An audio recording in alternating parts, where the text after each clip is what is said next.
Bonjour tout le monde, bienvenue dans cette toute nouvelle capsule qui va porter sur la fin du chapitre 3, donc la fin du chapitre qui porte sur le modèle de l'offre et de la demande.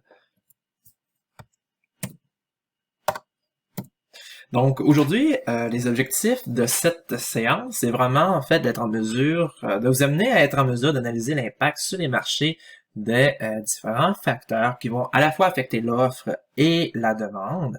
Donc, on va voir en fait différentes applications qui vont vous permettre de prédire puis d'expliquer différents phénomènes économiques à partir du modèle de l'offre et de la demande. Ensuite, je vais vous présenter également dans la section numéro 2 la notion d'élasticité. Donc, l'élasticité représente la réaction que les gens ou que les entreprises vont avoir suite à une modification des prix de certains biens et de certains services. Donc, on va voir que ça va avoir des implications autant au point de vue économique que social. Enfin, je vous présente une méthode d'intervention qui est celle des prix artificiels. Donc, l'État, agent économique très important dans notre système, va pouvoir modifier ou légiférer en ce qui concerne les prix de certains biens et de certains services pour différentes raisons. Donc, ici, on fait un petit rappel de où se situe l'équilibre. Donc, rapidement, faut pas oublier d'identifier prix, le marché, on va l'appeler le marché des pommes. C'est un marché des pommes parce qu'on est dans le temps des pommes. Et évidemment, le titre des axes, QTE pour quantité. Ici, c'est le prix. Évidemment, l'équilibre se situe toujours à l'intersection de l'offre, qui est très important d'identifier, et de la demande également. Demande 1. Vous voyez, je commence déjà à mettre des petits chiffres. Ça va vous être très pratique pour la suite des choses. Donc, on identifie ce qu'on appelle une quantité QE d'équilibre, 1 pour la première, et évidemment, qui dit quantité d'équilibre, dit prix d'équilibre, 1 également. Le prix d'équilibre, c'est le prix auquel les quantités que les consommateurs désirent acheter et que les vendeurs désirent vendre, donc les quantités désirent acheter sont égales, c'est le prix auquel les quantités sont égales aux quantités, ce que blablabla, ce que ça veut dire, c'est que c'est le prix pour lequel la quantité demandée est simplement égale à la quantité qui est mise en marché. C'est ce qu'on nomme la quantité d'équilibre. Donc, c'est un prix qui va favoriser cette égalité. Donc, les acheteurs et les vendeurs s'entendent sur un prix. C'est ce qu'on appelle le prix d'équilibre. Et ici, visuellement, est représenté à l'intersection des deux droites. Ensuite, maintenant, ce qu'il faut savoir, c'est que l'équilibre est rarement atteint. En fait, il va arriver différentes perturbations, ce que j'appelais des facteurs, donc des éléments qui vont venir à modifier l'équilibre, ce qui va causer certaines fois un prix qui est trop élevé. Normalement, quand le prix est trop élevé, puis quand on parle de trop élevé, c'est qu'on va se faire un petit exemple, une braquette, prix élevé, on va avoir notre prix qui serait juste, donc le prix d'équilibre, et le prix trop faible.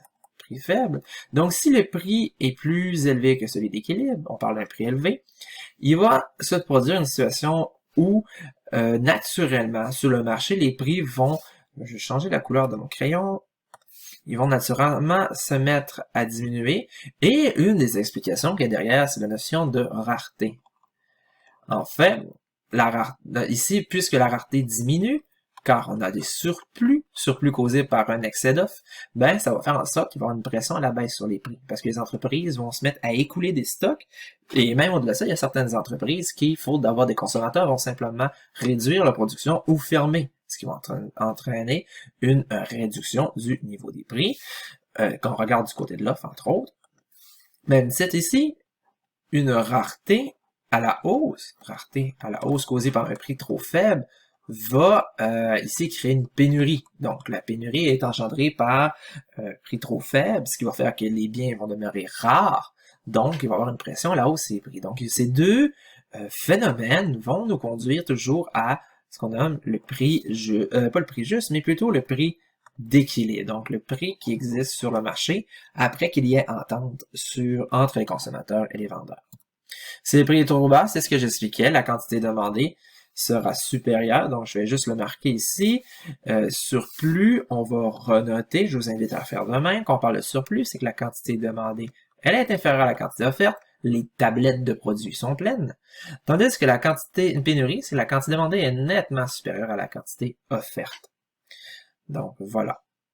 Mais avec le temps, par le phénomène de pression à la hausse, pression à la baisse, on va tendre vers l'équilibre à peu près tout le temps, où il n'y a pas de gaspillage ni de pénurie quelconque. Voyons voir ce phénomène graphiquement. Ça, c'est mes prix, quantité. Je vais juste changer, voilà, le marché.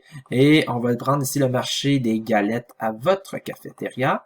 Donc, imaginez-vous dans votre tête un comptoir rempli de belles petites galettes aux pépites de chocolat si tant délicieuses, avec la petite madame, la madame avec des cheveux, qui est super contente de vous voir, parce qu'on est dans la situation de COVID. Donc, offre 1, demande 1, toujours important à devenir et qu'à identifier les équilibres.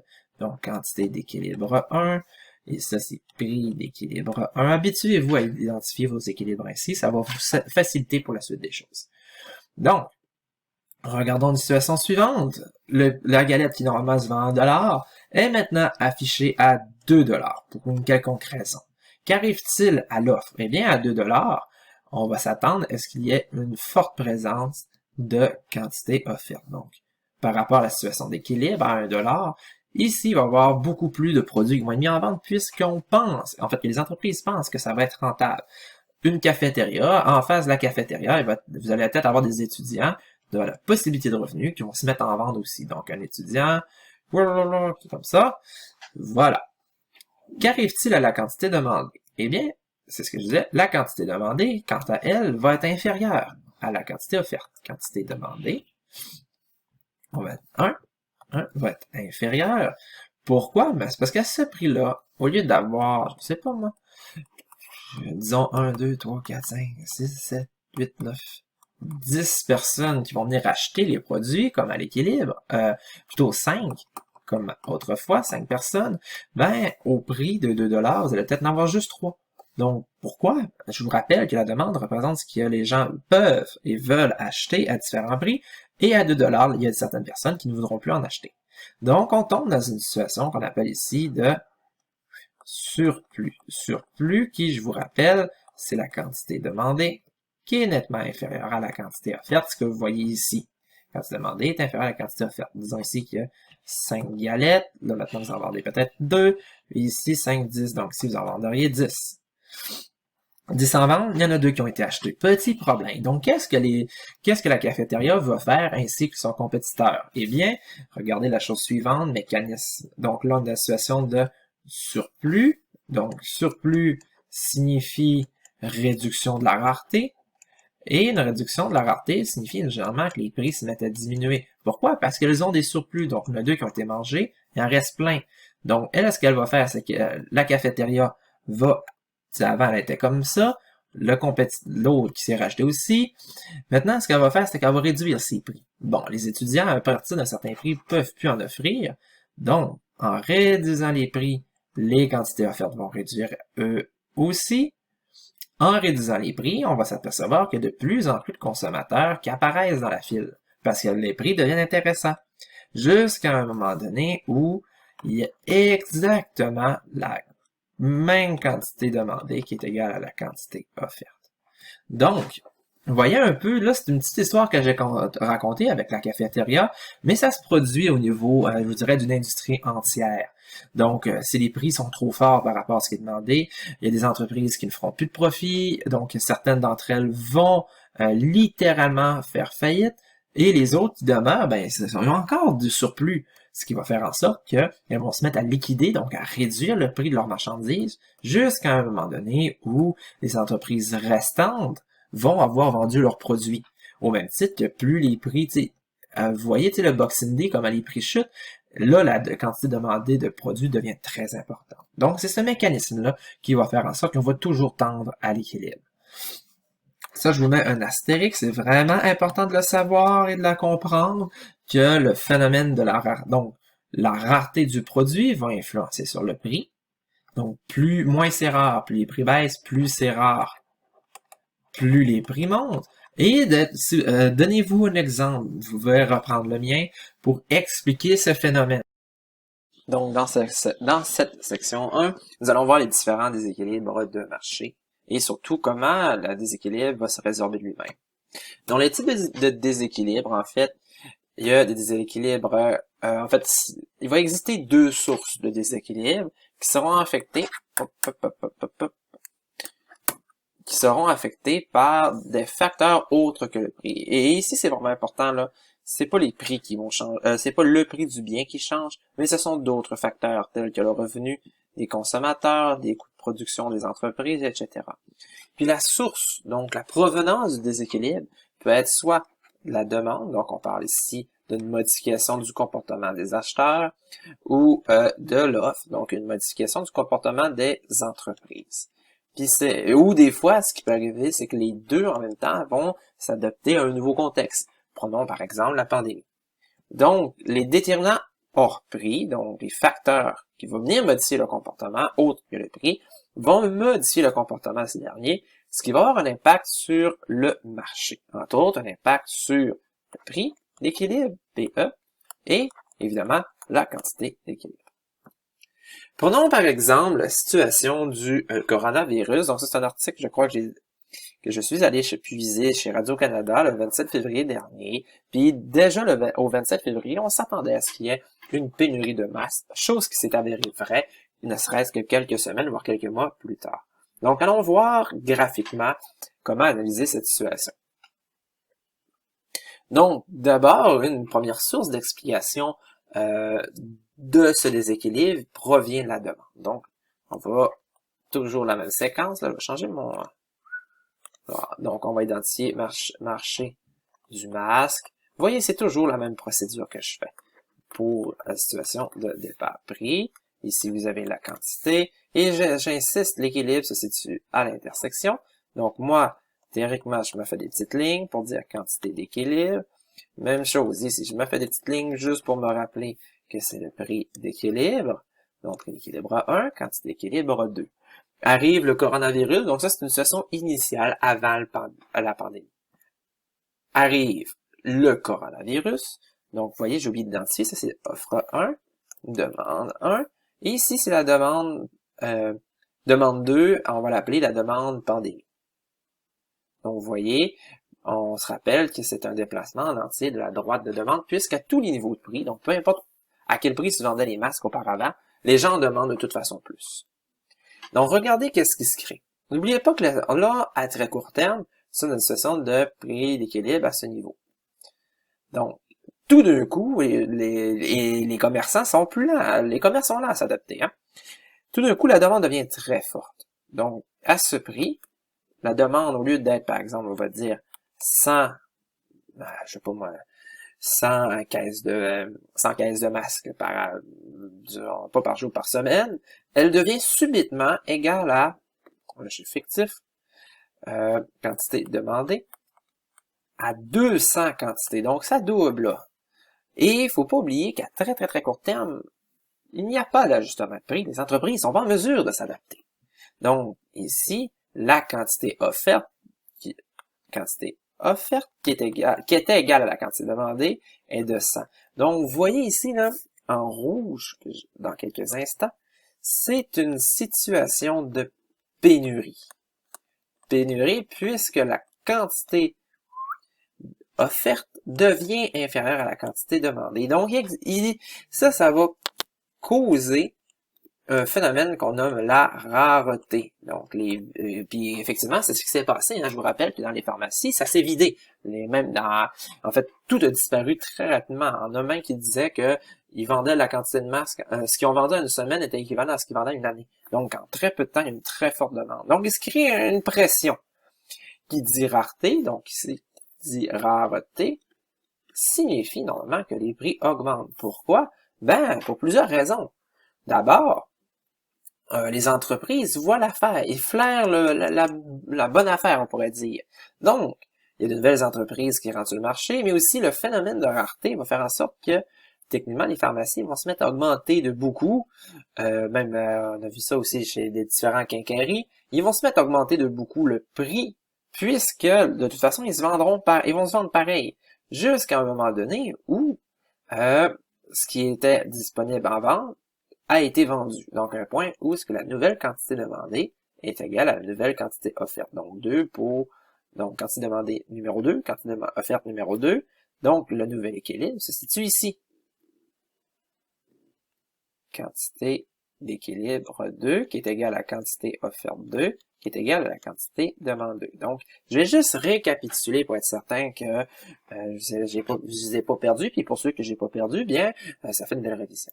Donc, situation, une demande qui augmente, il se crée une situation de pénurie très forte à ce niveau, donc une rareté. La rareté fait en sorte que les prix tendent à augmenter, et puisque pourquoi? Ben, parce que les entreprises, les commerçants savent que, de toute façon, même s'ils augmentent les prix, ils vont toutes les vendre pareil. Et ils vont adopter ce processus-là jusqu'à un moment donné où ils vont avoir dépassé un petit peu trop. Là, il va en rester quelques-uns sur les tablettes, donc ils vont rabaisser. Même chose, en augmentant les prix, ce qui arrive, c'est tranquillement pas vite. Il y a des consommateurs qui pouvaient, à l'ancien prix d'équilibre, qui ne peuvent plus s'en procurer. Donc, ce qui fait en sorte que la quantité, elle, demandée va diminuer, tandis que la quantité offerte, elle, va augmenter. C'est pour atteindre, au final, un nouvel équilibre. Donc, c'est réellement ce qui s'est passé dans les faits, hein, quand on regarde la situation. Demande très forte, pénurie, les magasins se sont fait vider, et remarquez aujourd'hui combien vaut un masque. Il vaut excessivement cher. Donc, voici une façon de me représenter les mécanismes de marché et de mouvement au complet de la demande. Même chose du côté de l'offre, hein, parce qu'on est chanceux, nous. Pandémie mondiale, arrive le confinement, offre 2, offre 1, toujours le même équilibre ici, que je vais aller juste rapidement. Quantité d'équilibre 1, ça c'est toujours prix d'équilibre 1. Pourquoi je parle de ça? C'est que la ville, je pense que c'est écrit Wuhan, en tout cas, la ville de Wuhan, en Chine, arrive le confinement. Et malheureusement, ils ont fermé les usines qui produisaient les masques. Donc, on a une diminution de l'offre très importante. Qu'est-ce qui arrive maintenant? On va analyser la situation. Prenons le crayon mauve. Mais regardez. Toujours au prix d'équilibre, on n'est plus capable de stocker. Donc, les pharmacies sont vides dans un deuxième temps. Qu'est-ce qui arrive? Là, c'est un peu extrême, là. La nouvelle quantité offerte à ce prix-là est quasiment inexistante. Donc, ça, c'est quantité offerte est à peu près nulle, voire nulle. Il n'y en a plus. Mais la demande, au-delà du fait que le coronavirus, était déjà assez importante. Elle était déjà présente. La quantité demandée, tantôt était de 100, elle demeure 100. Donc, regardez qu'est-ce qui se produit. Encore une fois, une situation de pénurie. Donc, la rareté de l'offre crée une situation de pénurie qui implique une rareté, et au même titre que tout à l'heure, la rareté fait en sorte que maintenant, les entreprises vont se mettre tranquillement pas vite à augmenter les prix, comme vous voyez, pour à nouveau atteindre un nouvel équilibre qui est ici, où la quantité demandée est égale à la quantité offerte. Là, c'est peut-être une situation un peu extrême puisqu'elle touche 0, mais ce qu'on va voir, par exemple, c'est pourquoi on se déplace le long, c'est qu'un, il va y avoir l'entrée de nouvelles entreprises devant la possibilité de faire de l'argent, parce qu'on sait que c'est rare, là. Et donc, de nouvelles entreprises vont arriver sur le marché, et en deuxième lieu, celles qui produisaient les masques, au Québec, par exemple, vont se mettre à augmenter, en produire plus. Donc, c'est pour ça qu'on va voir que l'offre va tranquillement pas vite augmenter, et le prix, en même temps, lui, il va toujours augmenter aussi. Jusqu'à un point où la quantité offerte va être égale à la quantité demandée. Même raisonnement tout à l'heure, le prix qui augmente sort certains consommateurs du marché. En résumé, le déséquilibre provenant de la demande, donc la première diapositive, une hausse de la demande implique une pénurie qui implique une hausse du niveau des prix. Pourquoi? À cause du phénomène de rareté. Deuxième élément, le déséquilibre provenant de l'offre. Une hausse de l'offre, attention ici, entraîne un surplus, donc une diminution de la rareté. Une baisse de la rareté implique une baisse du niveau des prix. Donc, quelque chose qui est moins rare fait que c'est moins disponible. Les gens sont moins prêts à...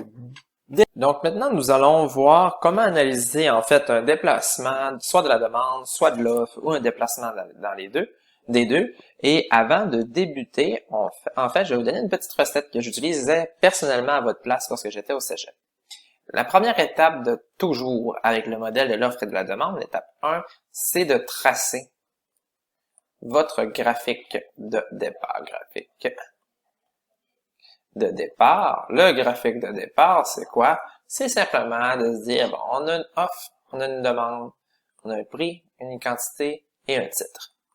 C'est aussi simple que ça. Et évidemment, ne pas oublier prix d'équilibre 1, Quantité d'équilibre 1. Je vous rappelle que je trouve l'équilibre qui est à l'intersection de l'offre et de la demande. L'étape numéro 2, là, ça va dépendre du contexte ou de la question qu'on vous donne. C'est de identifier, comment je pourrais dire, identifier si ça affecte. Donc, le facteur, ça c'est le facteur, par exemple une baisse de revenus, donc le contexte affecte soit la demande, l'offre, ou les deux. Puis ça va vraiment vous aider à bien démarrer. Donc, c'est de lire la question, de lire l'énoncé et de dire, bon, est-ce que c'est moi le consommateur ou c'est l'entreprise qui est affectée? Parce que ça va changer selon si c'est l'offre ou la demande qui va être affectée. L'étape 3, bien entendu, c'est de représenter, faites-le tout le temps, représenter le déplacement selon le facteur. Donc, si on parle que la demande augmente, ça va être de le représenter prix, quantité, donc offre 1, demande 1, ça va de représenter l'augmentation de la demande sur son graphique. Et évidemment, l'étape numéro 4, c'est de analyser, entre autres, de dire, bon, est-ce que la demande augmente, diminue? Est-ce que l'offre augmente, diminue? Quel est l'impact sur le prix d'équilibre? Quel est l'impact sur la quantité d'équilibre? Donc, c'est ce genre de situation-là que, en fait, moi, c'est ma recette que je vous dirais que j'utilise fréquemment, puis on va l'utiliser dans quelques instants. Donc, aujourd'hui, on va voir un déplacement de la demande. On va supposer, par exemple, que c'est le marché, je sais pas moi, marché des masques, parce qu'on est dans la situation des masques. Donc, le marché des masques. Ici, je vous rappelle qu'il nous faut un prix. Donc, le prix des masques, ça, c'est la quantité. Le marché des masques. Étape numéro 1, on identifie quantité d'équilibre 1. On identifie, dans le fond, on fait notre graphique de départ, excusez-moi. Prix d'équilibre 1. Vous voyez, là, j'identifie tout, parce que ça va être important. Donc, on va dire, par exemple, je vous donne un contexte. Le marché des masques, en février dernier, arrive la pandémie. Donc, facteur, c'est la pandémie, qui va causer une augmentation de la demande de masques. Pourquoi une augmentation de la demande? C'est parce que les gens ils veulent se protéger. Donc, c'est les protéger. C'est l'explication. Un déplacement, donc une augmentation de la demande, se traduit par un déplacement vers l'extérieur du graphique. Pourquoi? Ben, parce que pour un même prix donné, je vous rappelle, c'est toujours la même chose. Si le prix d'équilibre est à 10 $ par exemple, par boîte, bien aujourd'hui, le marché n'a pas encore eu le temps de s'ajuster. Ça veut dire que la nouvelle quantité demandée va être beaucoup plus importante que la quantité offerte. Mais ça, comme je vous dis, on verra ça. C'est pas l'objectif présentement. Je vais juste effacer ça, ceci. À la place, ce qu'on cherche à faire, c'est de rapidement analyser la conséquence d'une augmentation de la demande, donc un déplacement vers l'extérieur, sur les prix et les quantités. Donc, l'étape numéro 1, donc, je rappelle 1, graphique. 2, c'est la réflexion que je viens de faire. Donc, le facteur, est-ce que c'est l'offre ou la demande? Si c'est une volonté de se protéger, fait que c'est la demande. 3, on va faire le nouveau graphique, donc qui est le déplacement. On va réidentifier ces courbes. Et évidemment, ce qui est aussi important, c'est d'identifier le nouvel équilibre. Donc, prix d'équilibre 2, quantité d'équilibre 2. Et l'étape 4, c'est de commenter. Puis ça, pour vous aider, en fait, excusez-moi, je vais juste effacer une petite, comme vous voyez, ces petits éléments ici, pour que vous soyez clair. Il y a 3 commentaires à faire sur une analyse dans ce cas-ci.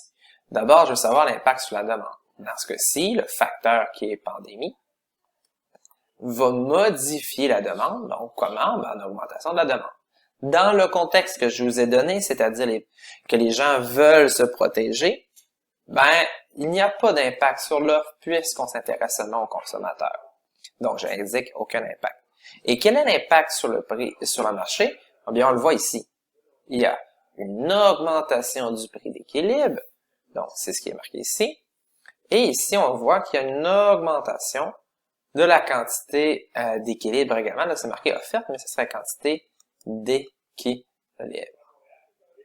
Donc, voici un exemple d'une augmentation de la demande.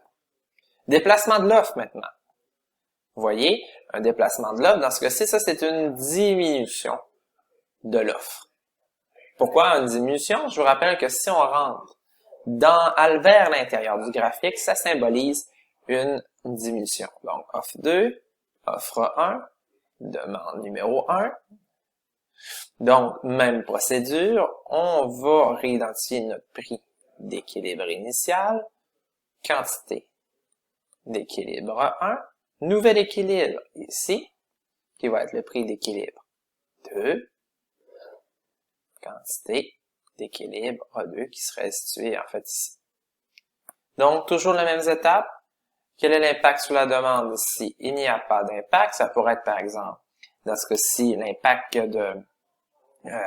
mettons, quel serait le contexte que je vous ai pas donné, mais ça pourrait être impact de sécheresse sur les récoltes. Donc, les récoltes concernent les entreprises. Donc, quel est l'impact d'une sécheresse? Ben, c'est une diminution de l'offre. Donc, on voit ici l'impact sur l'offre, c'est une diminution. Pourquoi c'est l'offre qui se déplace en entier? C'est parce qu'on ne joue pas avec le prix. On joue seulement avec, ça voudrait dire qu'à tous les prix, peu importe le prix qui prévalait sur le marché, on va moins en mesure d'en offrir puisqu'on a eu de mauvaises récoltes. Enfin, qu'avons-nous? Il ne faut pas oublier d'analyser les impacts sur le marché. Eh bien, on voit ici qu'il y a clairement une augmentation du prix, ainsi qu'une diminution de la quantité offerte, donc une augmentation de la rareté. Donc, diminution de la quantité offerte. Donc, c'est ces éléments-là qui doivent être très importants d'être en mesure de commenter. On va prendre une autre situation. Je vais vous mettre, je crois que l'article est disponible en ligne. Ça concerne les masques. Puis vous allez voir comment est-ce qu'on va traiter. Il est possible d'avoir des mouvements simultanés. Mouvements simultanés signifiant qu'il y a deux mouvements en même temps. Ou du moins qui s'échelonnent dans le temps, dans un court laps de temps. Donc, j'ai un marché ici. On va dire le marché du masque, toujours important. Je rappelle la règle, on identifie nos droites. On va chercher nos quantités d'équilibre 1. Vous allez voir maintenant pourquoi c'est important de bien identifier ces choses. Donc, je vous rappelle le contexte. Nous sommes en janvier-février dans un contexte de pandémie mondiale ou du moins d'épidémie mondiale. On n'était pas encore en pandémie.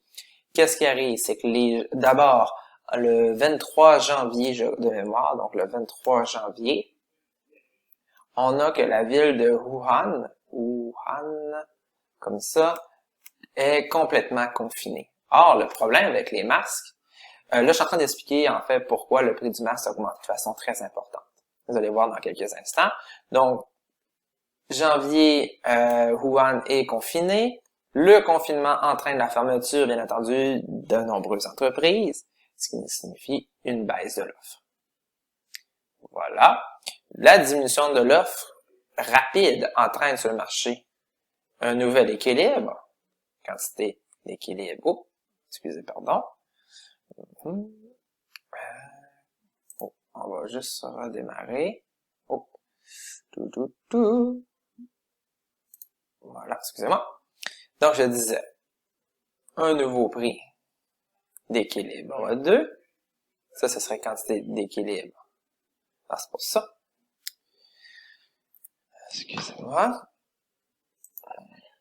C'est ce que j'expliquais. Donc, quantité, je vais juste le marquer ici, quantité d'équilibre 2, qui serait ici. Nouvel équilibre. Bon, c'est ça que je disais. Le nouvel équilibre qui est situé ici. Donc, Wuhan, le 23 janvier, est confiné. Donc, on pourrait dire que les prix ont augmenté, les quantités aussi. Mais au même moment, ce qui va arriver, peu de temps après, une augmentation très forte de la demande mondiale, donc pas juste locale mais mondiale, de masques. Entraînant même jusque-là une très forte pénurie. Qu'est-ce qu'on remarque? Là, ça devient très mêlant, hein? Donc, je vais vous montrer l'importance de bien identifier ces droites. Donc, on a la droite O1, la droite O2. Donc, c'est elle maintenant qui est importante. On oublie l'autre. Ça, c'est ma demande 1. Je vais juste changer de crayon. Comme vous voyez, ça c'est ma demande numéro 2. Qu'arrive-t-il? Bien, c'est celle-là qui devient importante. Donc, moi, je vous dis un truc pour être sûr de ne pas vous mêler. Soulignez les nouvelles droites. Ça, c'est la nouvelle droite qui est importante. Pourquoi c'est elle qui est prime? Parce que c'est la droite numéro 2. Même chose pour la droite de la demande. C'est celle-là qui est la plus importante. Pourquoi, encore une fois? Simplement à raison du fait que c'est la droite numéro 2, parce qu'elle symbolise l'augmentation. Donc, je vais juste mettre ça de même. Celle-ci, je vais la mettre en jaune pour vous rappeler la situation. Donc, selon vous, où se situe le nouvel équilibre?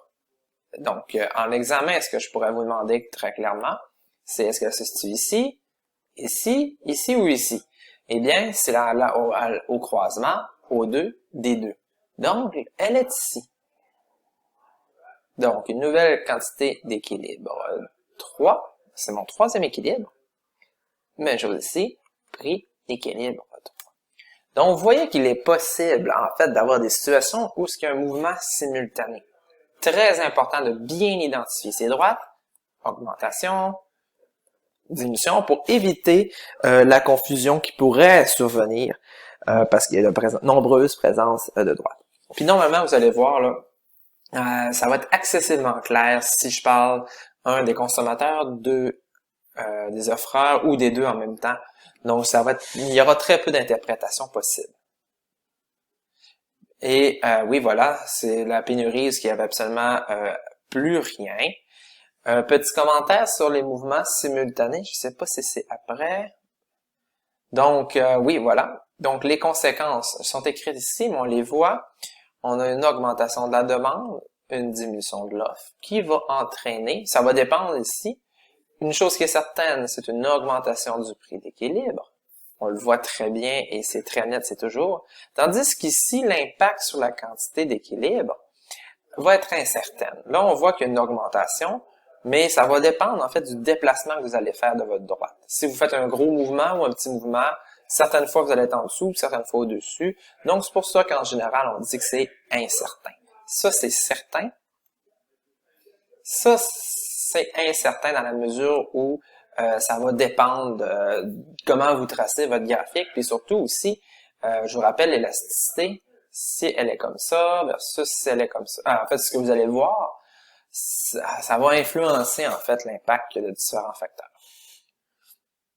Donc voilà c'est ce qui était dit, augmentation, variation des quantités, ça c'est quantité incertaine, ainsi qu'une diminution de l'offre. Petit truc que je vous donne, voici une matrice représentant les différents mouvements. Donc, s'il n'y a aucun mouvement de la demande, donc si on fait un petit graphique comme celui-ci, offre, demande comme celui-ci, prix, quantité, puis ça doit être fait très rapidement. Donc, aucun changement. Évidemment, les prix et les quantités demeurent inchangés. Donc, variation est égale à 0. S'il n'y a aucun changement de la demande, mais que l'offre augmente, donc l'offre passe par ici, qu'est-ce qui se produit? Eh bien, regardez, les prix diminuent et les quantités augmentent. Donc, on va dire que les prix diminuent et les quantités augmentent. Donc, moi, je vous invite à simplement remplir ce tableau.